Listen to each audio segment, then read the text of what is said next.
je te propose un tuto débile, ça veut dire un tutoriel qui rentre pas dans les détails de la fiche technique et des détails dont on se fiche. Osmo Pocket 3 et 2, c'est le même tutoriel parce que les manipulations avec les boutons sont les mêmes et je pars du principe que tu as déjà fait l'installation de l'application sur ton téléphone, la connexion machin. Là, ce que je vais t'apprendre, c'est comment l'utiliser au quotidien. Les petites manipulations, cliquer 3 fois par-ci, par-là, actionner la caméra de telle ou telle façon, vraiment la connaître comme ta poche. Dans la rue notamment et filmer très facilement d'un côté et de l'autre. Écoute-moi, c'est parti. Premier conseil que je vais te donner, c'est de laisser le joystick. Quand tu reçois la Osmo Pocket et que tu la déballes, tu remarqueras que tu as plusieurs options. Tu peux enlever le joystick, ok, en tirant fort ici sa coulisse, donc tu as ça. Et tu as la possibilité de remplacer par un cache où il n'y a pas le joystick. Celui-là, en gros, et je crois que c'est même pas celui-là dans les faits, je crois que j'ai perdu l'autre. Bref, c'est pour dire à quel point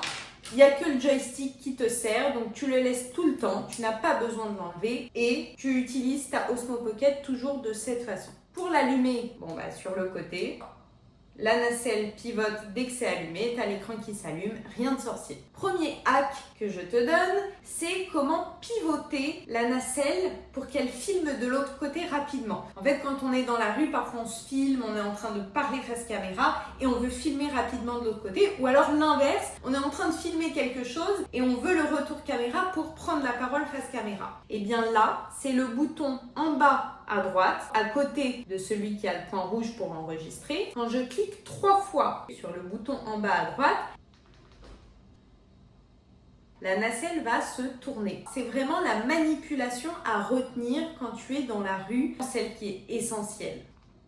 Hop, demi-tour. Ensuite, il y a une autre option, toujours avec ce bouton en bas à droite. Quand tu cliques une fois, c'est pour passer de l'option vidéo à l'option photo et inversement. Là, si je reclique, ça passe sur vidéo et donc je peux enregistrer avec le bouton rouge. Si je reclique à droite, ça me met l'option photo.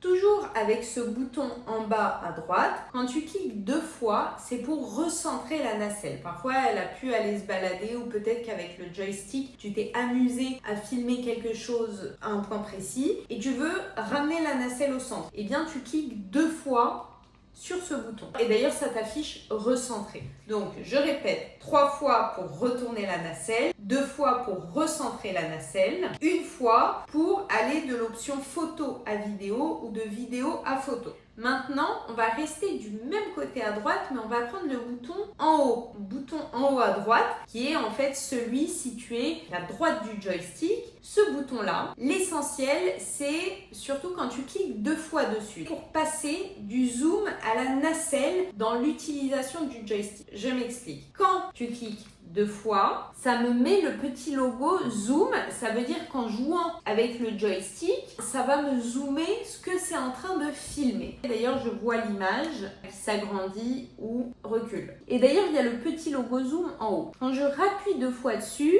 ça me montre que le bouton joystick ne sert plus au zoom, mais sert à faire bouger la nacelle. Et donc là, quand j'utilise le joystick, c'est la nacelle qui bouge d'un côté et de l'autre. Attention, de gauche à droite, la nacelle tourne dans le sens inverse du joystick. Bref, quand vous allez le faire, vous allez ressentir. Retenez juste que le bouton à droite du joystick, je répète, c'est pour passer du zoom au déplacement de la nacelle quand on utilise le joystick. Toujours avec ce bouton, quand on clique une fois, à plusieurs reprises, en fait, on passe sur les options différentes de stabilisation de la nacelle. Là, ça met inclinaison verrouillée. Je reclique. Là, ça fait en sorte que la nacelle atténue les mouvements. Vous allez bouger et la nacelle, elle va se stabiliser. Ou vous avez l'option suivre. Et dans ce cas, ça va suivre l'horizontalité du paysage. Ou, enfin, bref, je m'explique mal. Ça fait cet effet.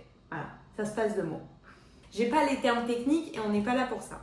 Maintenant, je passe au bouton avec le point rouge. Celui-là, c'est évident, c'est pour enregistrer. Donc quand on est en mode vidéo et qu'on clique, ça enregistre. Quand on est en mode photo et qu'on clique, ça prend une photo, c'est pas sorcier. Quand on appuie longuement dessus, c'est pour mettre la pause sur un enregistrement vidéo. vidéo, vous n'êtes pas obligé de couper à chaque fois votre vidéo. Donc là, c'est en train de filmer, ça défile, c'est à 15, 16, 17 secondes. Si je reste appuyée, ça m'indique que j'ai mis pause. Et pour reprendre, je n'appuie qu'une seule fois dessus. Donc, long appui sur le point rouge, ça permet de mettre la pause.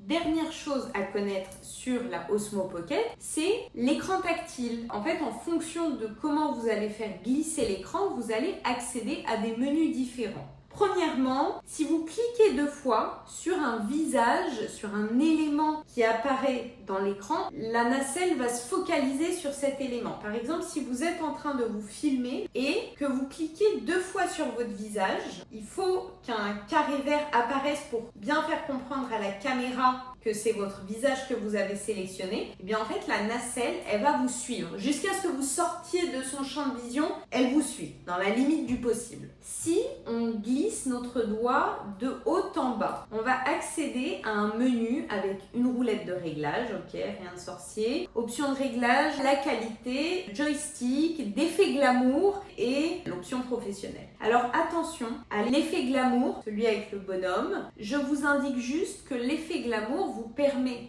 d'appliquer un filtre plus ou moins développé. Vous pouvez le régler avec l'application, ça notamment, l'application DJI sur votre téléphone. Mais je vous recommande de vous en passer parce qu'en fait, quand vous allez filmer, ça va amoindrir la qualité et en fait, ça va vous faire une image très pixelisée. Donc, ok, vous allez gagner au niveau teint, ça va estomper vos défauts, vous allez vous trouver canon, c'est super. Sauf que la qualité vidéo, si vous l'exportez pour une vidéo YouTube par exemple, franchement, c'est immonde. Vraiment, vous perdez beaucoup de pixels et c'est dommage. Donc, préférez mettre un effet glamour minimum, voire essayer de vous en passer. À la base, j'avais acheté l'Osmo Pocket pour ça, parce que je suis complexée de ma peau et je me suis dit, un truc qui me met un effet, c'est super. Mais si vous arrivez à vous en passer, c'est mieux, parce qu'en fait, le reste de l'image, surtout si c'est de l'image en mouvement, ça va être une qualité catastrophique.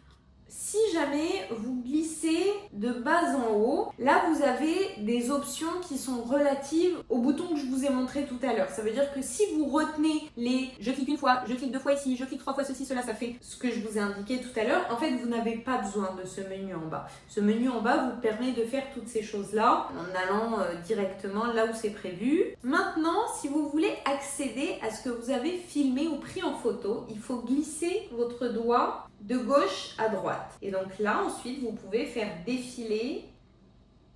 Et si vous choisissez une prise et que vous faites encore glisser votre doigt de gauche à droite, vous avez l'option de la mettre en favori avec le cœur ou de la jeter directement depuis l'Osmo Pocket. Vous avez un logo poubelle, c'est pas sorcier. Et enfin, avec l'écran tactile, si vous glissez votre doigt de la droite vers la gauche, en fait, vous avez la possibilité de passer de photo à vidéo, à panoramique, toutes ces choses que vous pouvez déjà faire grâce aux petites manipulations que je vous ai indiquées tout à l'heure avec les raccourcis des boutons. J'espère que ce tutoriel vous aidera. Je compte en faire des prochains pour tous les créateurs de contenu qui ont besoin d'aide. Moi, je suis agent de créateur de contenu. Je développe mon agence d'influence dédiée au contenu culturel et sportif. Et à l'avenir, je vais vous proposer des tutos débiles, c'est-à-dire simples, comme moi, j'aurais aimé qu'on m'explique de le bouton là, il fait ça, il fait ceci, il fait cela. Pas des tutos compliqués où on rentre dans les spécificités techniques qu'on ne comprend pas quand on n'est pas geek, comme moi. Abonnez-vous!